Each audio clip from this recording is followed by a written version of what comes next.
అదే RTV app వార్తల్ని క్షణాల్లో చదివే అవకాశం ఉంటుంది. ఒక న్యూస్ పేపర్, ఒక టెలివిజన్ ఛానల్ మీ చేతుల్లో ఎప్పుడూ ఉంటాయి. 3-4 days నుంచి we are seeing one hot topic is going on in political sector.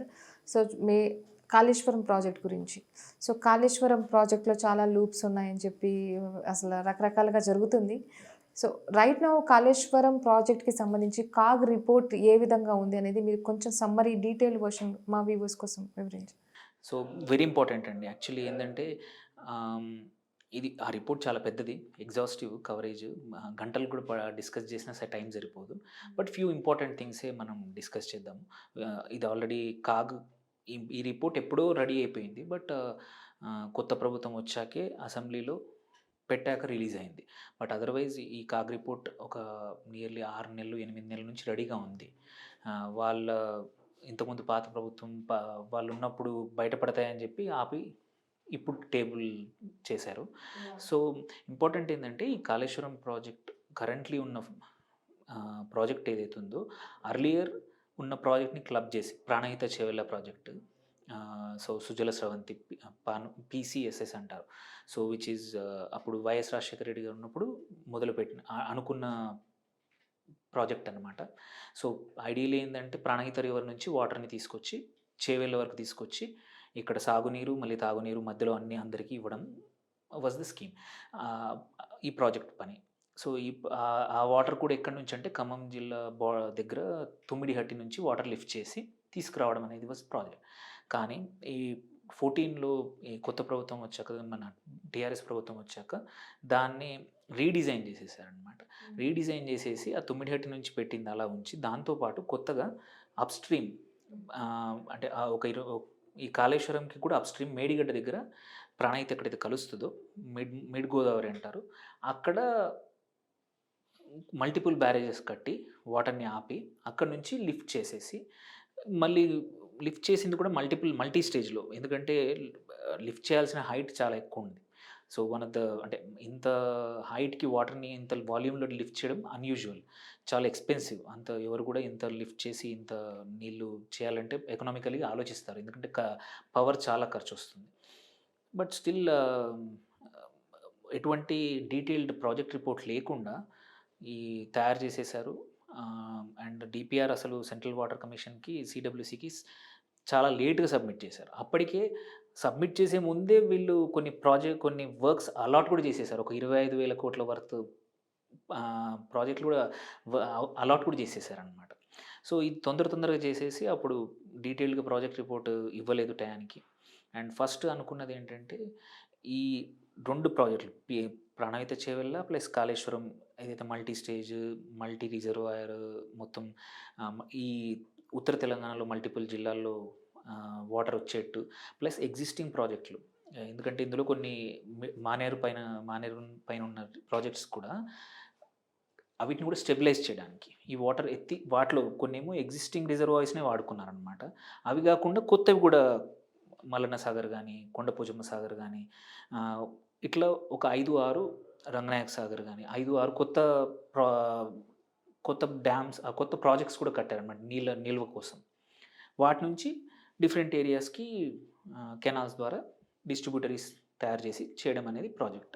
So మొదలు అనుకున్న ప్రాజెక్ట్ కాస్ట్ ఈవెన్ ఈ రీడిజైన్ అయినప్పుడు కాస్ట్ కూడా 82,000 crores అనమాట, 82,000 కోట్లు. సో కానీ అది ఇప్పుడు కరెంట్లీ వాళ్ళు చూసుకుంటే కాగ్ ప్రకారం, ఇది కాగ్ అంచనా, ఇది ఎక్కడ కూడా ఎవరి కాకుండా కాగ్ డేటా చూసుకుంటే కూడా, బికాస్ కన్స్ట్రక్షన్ టైం ఒక 5-6 సంవత్సరాలు పట్టింది. ఆ టైంలో ఇంట్రెస్ట్ కాస్ట్ కూడా యాడ్ చేస్తారు ఏదైనా ప్రాజెక్ట్కి. ఆ కాస్ట్ ఇన్ఫ్లేటెడ్. కొన్ని project first 2 TMC per day lift చేద్దాం అనుకున్నాను. 2 TMC కెపాసిటీ నుంచి 3 TMC చేశారు. సో దానికి ఒక 30,000 కోట్లు అడిషనల్గా, విచ్ ఈజ్ నాట్ డిపిఆర్లో లేదు. దాని డిపిఆర్ ఇంతవరకు సబ్మిట్ అవ్వలేదు. అంటే last year also only 2 TMC వరకే డిపిఆర్ అనేది సబ్మిట్ అయింది. 3rd TMC ఇంతవరకు డిపిఆర్ అయితే నాకు తెలిసి అయితే రాలేదు, even according to CAG also. తర్వాత ఇప్పుడు ఎంత అయిందంటే కరెంట్గా ఆ 3rd TMCది అనుకోండి, ఇంట్రెస్ట్లే అనుకోండి, ప్రాజెక్ట్ రివిజన్లే అనుకోండి, కొత్తగా యాడ్ చేసిన వర్క్లే అనుకోండి, మళ్ళీ ఇంకా చేయాల్సిన పనులు కూడా ఉన్నాయి. అవి కలిపి 1,47,000 కోట్లు. సో, ఒరిజినల్‌గా Pranahita Chevella was close to 30,000 కోట్లు. 32,000 అక్కడి నుంచి ఇప్పుడు వీళ్ళు రీడిజైన్, కొత్త ప్రాజెక్టులు అన్నీ చేయడం నియర్లీ 1.5 లాక్స్ క్రోర్స్ ఇవాళ కాస్ట్. అప్పుడు కూడా సో, ఇంత అంటే ఏదైనా ఒక రూ. 1 అవ్వాల్సింది 1.2, 1.3 రూ. 100 అవ్వాల్సింది 110, 120 అయితే బేర్ చేయగలుగుతాయి. 100 పోయి ఇప్పుడు 500 అయింది. 30,000 కోట్ల నుంచి 1,50,000 కోట్లు 1,50,000 కోట్ల ఖర్చొస్తుంది. సో, అదొకటి. అండ్ ఇంకోటి కూడా ఏంటంటే వీటికి ఈ 1,47,000 కోట్లలో కూడా మొత్తం అడ్మినిస్ట్రేటివ్ అప్రూవల్స్ అంటే జీవోలు, గవర్నమెంట్ ఆర్డర్స్ అంటారు. అవి కూడా రిలీజ్ ప్రాపర్‌గా చేయలేదు. అండ్ అవి కూడా బయట పెట్టలేదు. సో, అదొక మేజర్ ఇష్యూ. అండ్ ఇప్పటివరకి ఎక్స్‌పెండిచర్ ఖర్చయిపోయినాయి ఆల్రెడీ 86,000 కోట్లు ఖర్చు పెట్టారు. అంటిల్ లాస్ట్ మార్చ్ వరకి. ఆ తర్వాత కూడా చాలా బిల్లు పే చేశారు. యాక్చువల్లీ ఈ bills were paid ahead of వేరే ఎక్స్‌పెండిచర్స్. ఏది రైతు బంధు గాని కొన్ని వేరేవి పే చేయాల్సిన బదులు ఫస్ట్ కాంట్రాక్టర్స్‌కి ముందు పే చేసేసారు. మళ్ళీ ప్రభుత్వం వస్తదో లేదో అని ముందే ఎందుకైనా మంచిదని చేసేసారు. సో, అది కూడా జరిగిపోయింది. సో, అవి ఇంక్లూడ్ అవ్వలేదు. This is until last March వరకే. ఈ రిపోర్ట్ కూడా కాగ్‌ది. సో, అప్పటి వరకే 86,000 కోట్లు ఖర్చు పెట్టేశారు అప్పటికే. ఓకే. అందులో కూడా మేజర్ ఇష్యూ ఏంటంటే ఇంకొక యాస్ ఎ ఫైనాన్షియల్ సంబడీ ఏమంటారు ఫైనాన్స్ కానీ ఆర్ మార్కెట్స్ కానీ ఆర్ పద్ధతిగా ఫ్యూచర్ జనరేషన్స్ కోసం చేసేవాళ్ళు చూస్తే ఇందులో ఆఫ్ బడ్జెట్ అంటారు. ఓబీబీ అంటారు. Of budget borrowing. అంటే బడ్జెట్‌లో చెప్పకుండా బారోయింగ్ అప్పులు చేశారు. నియర్లీ 56,000 కోట్లు. ఇది ఈ 86,000 నుంచి 56,000 కోట్లు of budget borrowing. So, of budget borrowing ఎట్లా చేశారంటే కాళేశ్వరం ఇరిగేషన్ ప్రాజెక్ట్ లిమిటెడ్ కేఏపీఎల్ అనేది ఒకటి సెపరేట్ కంపెనీ ఓపెన్ చేశారు. దాని ద్వారా అప్పులు తెచ్చారు. So, because it's a corporation, government corporation కాబట్టి ఆ లోన్‌లన్నీ మన బడ్జెట్‌లో కనబడవు. సో, బడ్జెట్‌లో అప్పు తెస్తే ఆర్‌బీఐ విల్ క్వెషన్. ఎందుకంటే మన దగ్గర ఎఫ్ఆర్‌బిఎం అని ఉంటది. ఏమంటారు ఫిస్కల్ రెస్పాన్సిబిలిటీ బారోయింగ్స్ బిల్ అని ఉంటుంది ఒకటి. ఆ ఎఫ్ఆర్‌బిఎంని దేర్ ఈజ్ ఎ లిమిట్ అనమాట. మన జీఎస్‌డీపీకి 30 ఇంత పర్సెంటేజ్ కన్నా బియాండ్ అప్పులు తీయకూడదు, అప్పులు క్రాస్ అవ్వకూడదు అనేది ఉంటుంది. దాన్ని తప్పించడానికి ఓబీబీ స్టార్ట్ చేశారు. ఆ బడ్జెట్ బారోయింగ్. బడ్జెట్‌లో చెప్పకుండా తీసుకునే అప్పులన్నమాట. But government guarantee. అవి కూడా తెచ్చింది different central government funding agencies వాళ్ళ దగ్గరికి తెచ్చారు. సో, తెచ్చినప్పుడు కూడా ఎప్పుడైనా సరే ఒక కంపెనీ డబ్బులు తెస్తోంది, అప్పులు తెచ్చుకుంటున్నాం ఆర్ మన పర్సనల్ కూడా ఎలా కడతాం అనేది ఒక ప్లాన్ ఉండాలి. ఇప్పటివరకి ఉన్న డిపిఆర్‌లో కానీ ఎక్కడ కూడా అప్పు ఎలా కడతాం అనేది, ఎలా రెవెన్యూస్ వస్తాయనేది ఇంతవరకు ప్లాన్‌లో లేదు. అదొక వన్ ఆఫ్ ద మేజర్ అంటే యాజ్ ఎనీబడీ అంటే ఫ్రూగల్‌గా ఎవరైనా డబ్బుల గురించి ఆలోచించేవాళ్ళు నువ్వు 60,000 కోట్లు అప్పటికి లాస్ట్ ఇయర్‌కి అప్పటికి తెచ్చావు. అప్పు తెచ్చినప్పుడు 60,000 కోట్లు interest compulsory. Average rate of interest కూడా అక్కడ నియర్లీ 9.5 ఉంది. అంటే 9% 60,000కి 5,400 కోట్లు ఓన్లీ ఇంట్రెస్ట్ అవుతుంది సంవత్సరానికి. అస్సలు కూడా కట్టాల్సి వస్తుంది. 10, 12 సంవత్సరాలు తీర్చేవి. ఇవన్నీ టర్మ్ లోన్లు. ఇవి ఫర్ ఎవర్‌గా నడిచేటివి కాదు. సో, ఇచ్చిన ఫైనాన్షియల్ ఇన్‌స్టిట్యూషన్స్, బ్యాంక్స్ అన్నీ కూడా 10, 12 సంవత్సరాల లోపల కట్టేయమంటాయి. సో, ఈఎంఐ ప్లస్ అదే ఇంట్రెస్ట్ ప్లస్ అసలు కలుపుకుంటే నియర్లీ 9, 10,000 కోట్లు సంవత్సరానికి కట్టాలి. అవి ఎక్కడి నుంచి రావాలి? ఒక ప్రాజెక్ట్ పెట్టినప్పుడు ఏదో ఒక రూపంలో డబ్బులు అది బిల్స్ రూపంలో కానీ వాటర్ మీద మేము ఛార్జ్ చేయమని చెప్పేశారు. ఓకే. అది తర్వాత అసలు వాటర్ ఎన్ని ఎకరాలకు పారుతుందనేది నెక్స్ట్. బట్ ఫస్ట్ ఇండస్ట్రీస్‌కి గానీ, తాగునీరుకి గానీ దేనికైనా సరే మేము ఎవరి దగ్గర డబ్బులు వసూలు చేయం. అంటే గవర్నమెంట్ బడ్జెట్‌లోంచి డబ్బులు కట్టాలి. బట్ దానికి ప్రొవిజన్ లేదు. సో, అదొక మేజర్ ఇష్యూ అన్నమాట. సో, తర్వాత ఇంకొకటి ఏంటంటే వాళ్ళు ఇచ్చిన డేటా ప్రకారం కూడా చూసుకున్నా ఇది అప్పుడు డిపిఆర్‌లో ఇచ్చిన 2 టీఎంసీకి ఇచ్చిన రిపోర్ట్ ప్రకారం చూసుకున్నా కాస్ట్ బెనిఫిట్ అంటే బెనిఫిట్ కాస్ట్ రేషియో అని చూస్తారు ప్రతి ప్రాజెక్ట్‌కి. ఇన్ని కోట్లు పెడితే ఎంత లాభం వస్తుంది? ఎంత రిటర్న్స్ వస్తున్నాయి? లాభం మీన్స్ నాట్ అంటే ప్రాఫిట్ అని కాదు. ఎంత దానివల్ల అడిషనల్‌గా అది మేబీ ఇట్స్ ఏమంటారు గవర్నమెంట్ ప్రాజెక్ట్ కాబట్టి రైతులకే అనుకోండి, ఇండస్ట్రీ కోసమే అనుకోండి, ఎంత అడిషనల్గా రెవెన్యూస్ ఆర్ మనీ జనరేట్ అవుతుంది వర్త్ అని చూస్తే కూడా రూపాయికి 75 పైసలే వాళ్ళు చెప్పిన దాని ప్రకారం కూడా.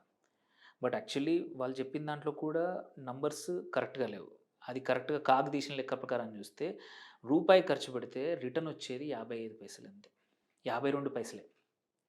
అంటే నువ్వు ఒట్టి డబ్బులు తీసుకెళ్ళి అందులో పోయడమే తప్ప అంతకన్నా ఇంకా ఏమీ లేదు.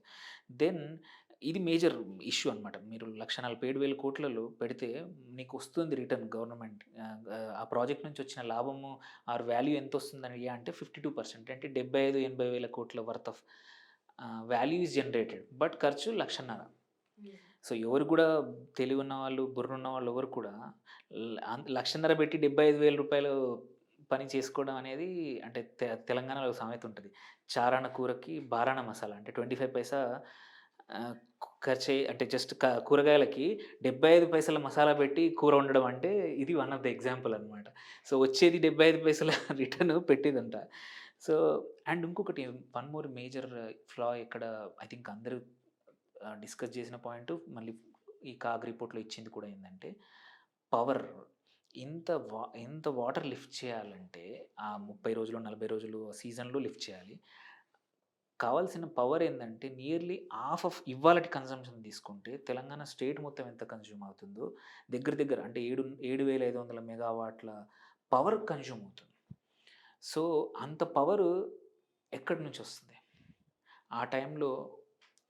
మళ్ళీ ఎక్కడి నుంచి ఏదో స్టేట్ ఇప్పుడు ఆల్రెడీ డొమెస్టిక్ యూసేజ్కి ఉన్న పవర్నే మనం ఛత్తీస్గఢ్ నుంచి, మళ్ళీ సెంట్రల్ గ్రిడ్ నుంచి, అక్కడ నుంచి ప్రొక్యూర్ చేస్తూ ఉన్నాం.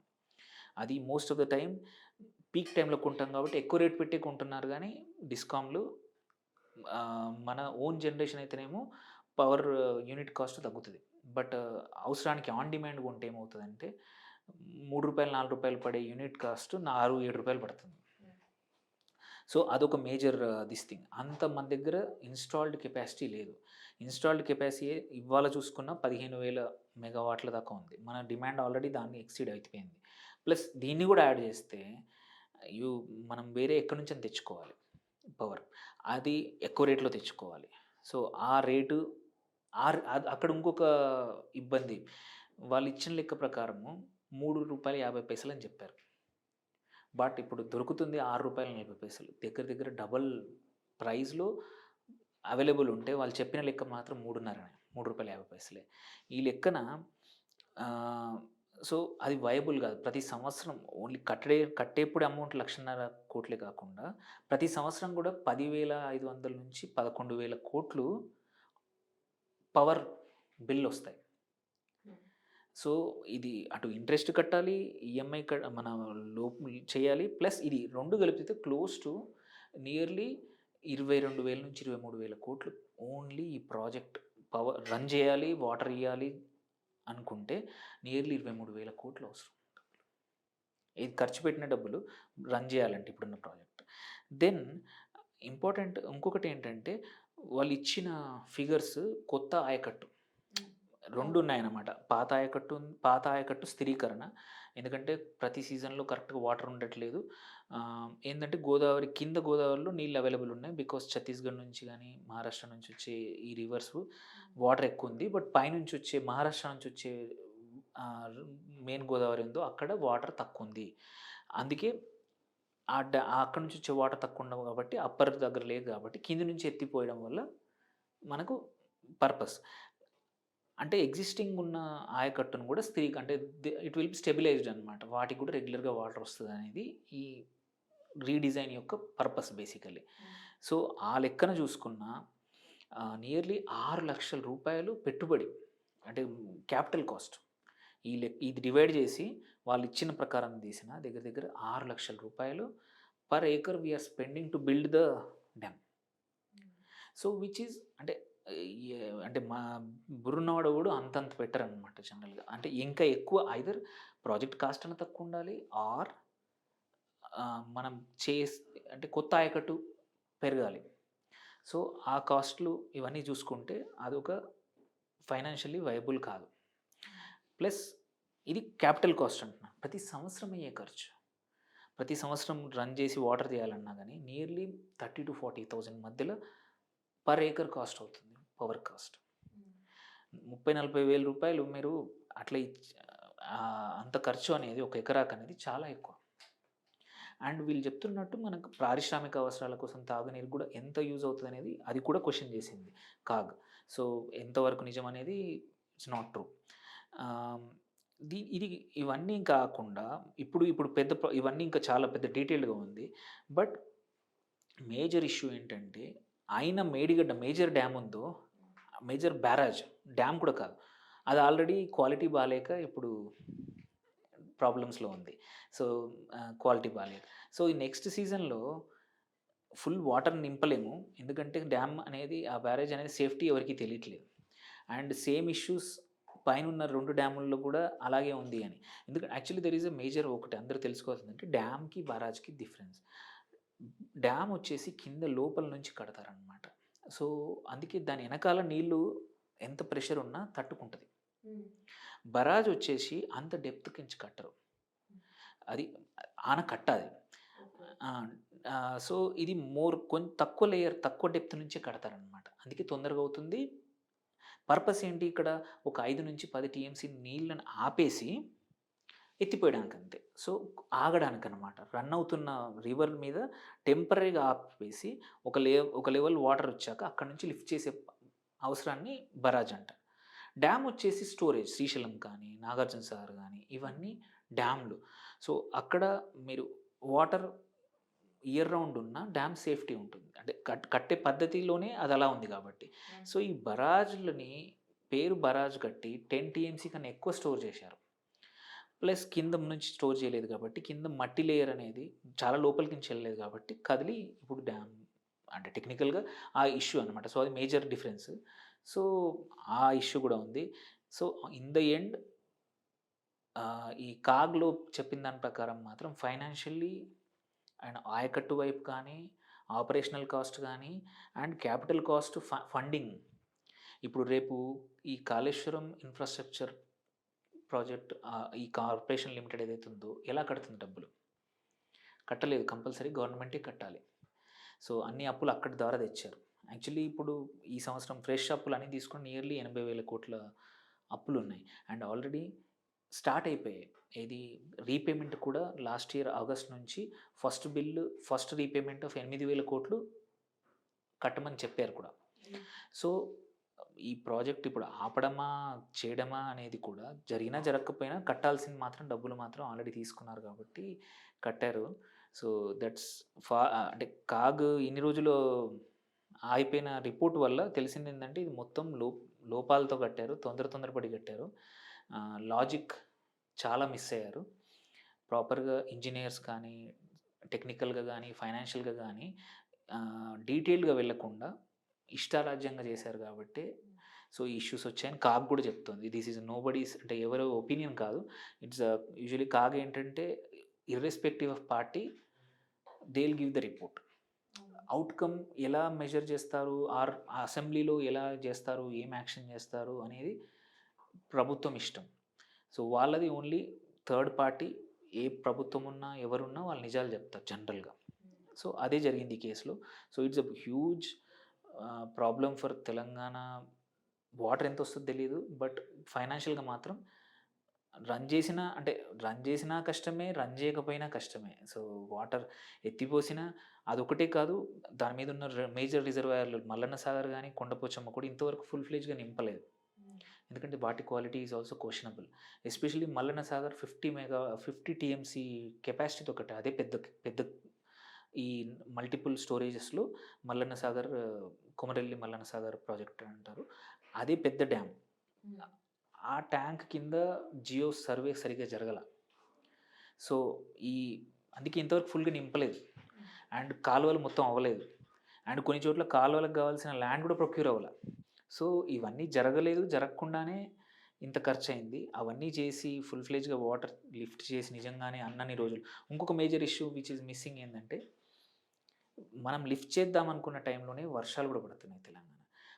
పడ్డప్పుడు ఏమవుతుందంటే, లిఫ్ట్ చేస్తున్నాము, ఇది ఇప్పుడు చిన్న లోయర్ మైనర్ కానీ మల్టీ స్టేజ్లో వర్షాల వల్ల అవి కూడా నిండిపోతున్నాయి. సో ఎత్తిపోస్తున్నాము, మళ్ళీ దించేస్తున్నాము.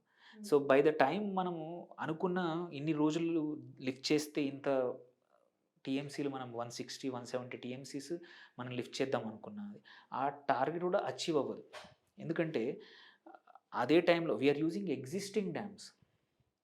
1, 2 కొన్ని కొత్తవి ఉన్నాయి. కానీ మధ్యలో వాడుతున్న మల్టీ స్టేజ్ లిఫ్ట్లో మనం ఎగ్జిస్టింగ్ డ్యామ్స్ నుంచి లిఫ్ట్ చేస్తున్నాం.